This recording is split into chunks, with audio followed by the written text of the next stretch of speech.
What is up, Rad Potential YouTube? It's the moment you've all been waiting for, a regular RX7 video.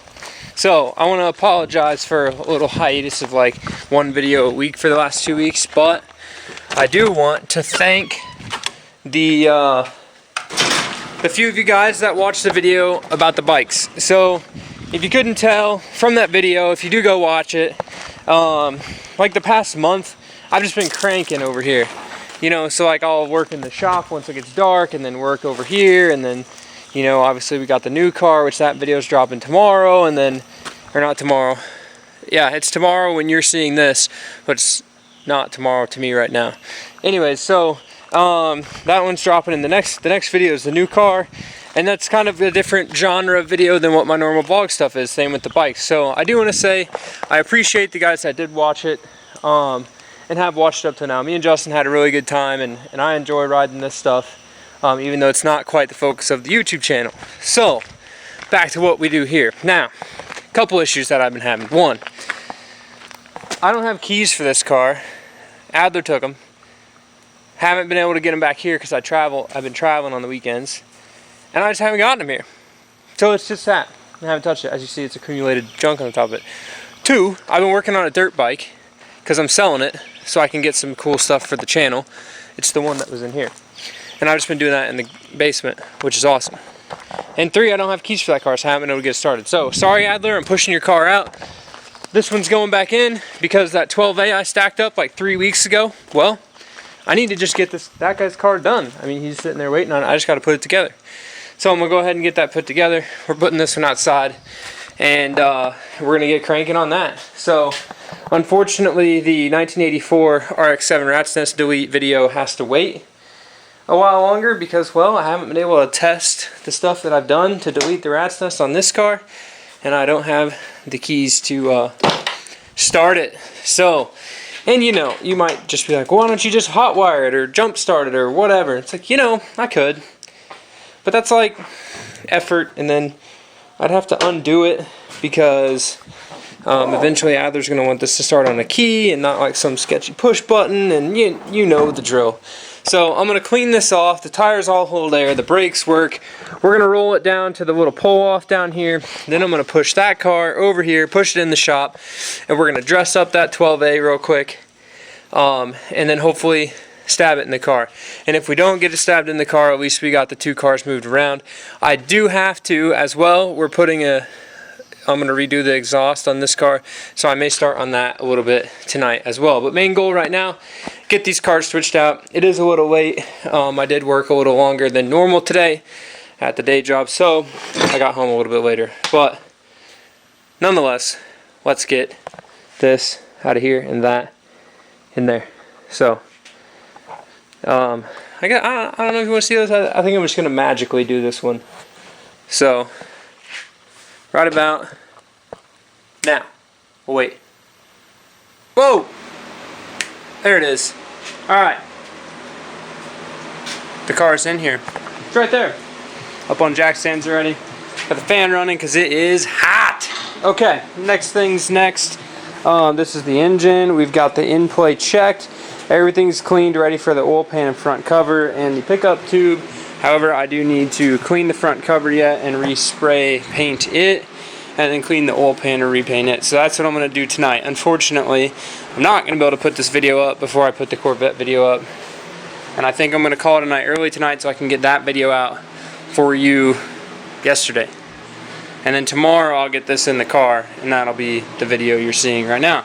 So, I'm going to go ahead and do that. We're going to leave this right here for now. And when we come back, we'll be putting this in there.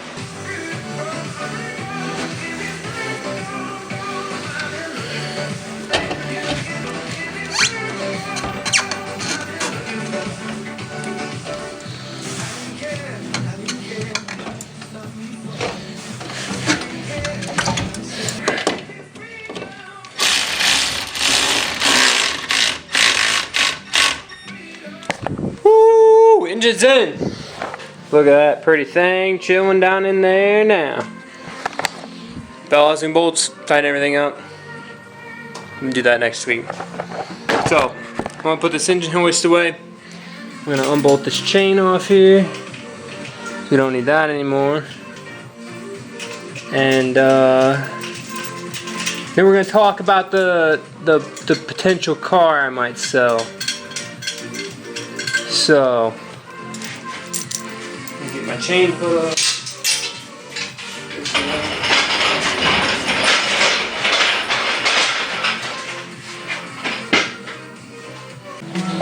Alrighty, we've got the motor in. Looks good. Not too big of a fight. The one thing to keep in mind on these 84 cars with the Beehive, down in here there's like a little edge that sticks off the transmission. Let's see, is it on this one? Yeah, so this little lip right here that sticks off the transmission, when you have the Beehive oil like hardline on, if the hardline's hitting that, the engine won't go all the way in. So you kind of have to like slide the engine over, hook that around, and then go back in. But pumped to get this done. A few things that are running through my brains, and I just, you know, comment below. Let me know your thoughts, because this is a big thing here. Okay, so as you know, I have a yellow rally car, and I have a white rally car. The white rally car, I'm gonna do this Millen tribute build. It should be sick. My plan was to sell it whenever I got done and keep the yellow one. But kind of like looking over the whole 5-year goal, right? 6, 7, 8-year, 9-year, 10-year goal. I don't have any rally races in my like plans for the next 2 years. You know, you kind of have to budget for these things. They cost a lot of money. To run a full rally event is around like $2,500. So entry fees, travel, hotel, getting the car prepped up, all that stuff, probably about $2,500. So keep that in mind. I don't have any plans on running one next year or the year after that. And I've always been a proponent of not letting cars just sit around and like, you know, rot away at somebody's house. So, not saying that I don't take care of the yellow car, but all the stuff I really do with it is just like tear it up in the front yard. And I could achieve the same amount of fun without a $10,000 race car, and I could do it with a, you know, $2,000 or $1,500 beater RX7 instead. Because I don't plan on really doing any rallies, so I really don't need like a full-blown caged out, the whole deal race car. So, I want to know your guys' opinion. Should I sell the yellow rally car and use the money to add on to my shop over here, get the concrete work done, get a lift in, get a roof over it? I could, as soon as the car sells, I could just go get that stuff done. Or do I keep the car and just start saving money to do that, you know, next year? I'm kind of leaning more towards selling the car because I don't want it to sit around. I would rather sell it to somebody who's going to race it regularly. Maybe it's their only fun car. Maybe it's their only rotary car. That one's super reliable. It's just a beast. Right? It's like tried and true, perfect. Could use some, you know, bushings and stuff in the suspension, but it's a tired old race car. That's how they roll. So what I want you to do, comment below, tell me, do you think I should sell my race car or not? I'm kind of leaning towards doing it. I'm also a guy that gets pretty sentimentally attached to cars, so that's like the first car that me and my dad ever really like raced and got to spend a bunch of time together, so that was super cool. But, you know, looking further with my plans and my business and what I want to do here, and not so much building engines, but you'll see in a couple weeks we'll have a big fancy drop coming in. Some fancy tools I'm ordering, but I don't know. I'm kind of torn. It wouldn't be something I like sell it tomorrow. I'll have to, after this car's done, I'll pull it in here, clean it up, make it look super nice, and it'll probably go and bring a trailer. And it'll probably go and bring a trailer no reserve. So I have way more money in it than what it's actually worth. So it's not really, to me, like about the money. I mean, I know what I need to get out of it to be able to build the stuff I want to build over here, but it's more so about letting somebody else have the experience of owning that super sick vintage rally car.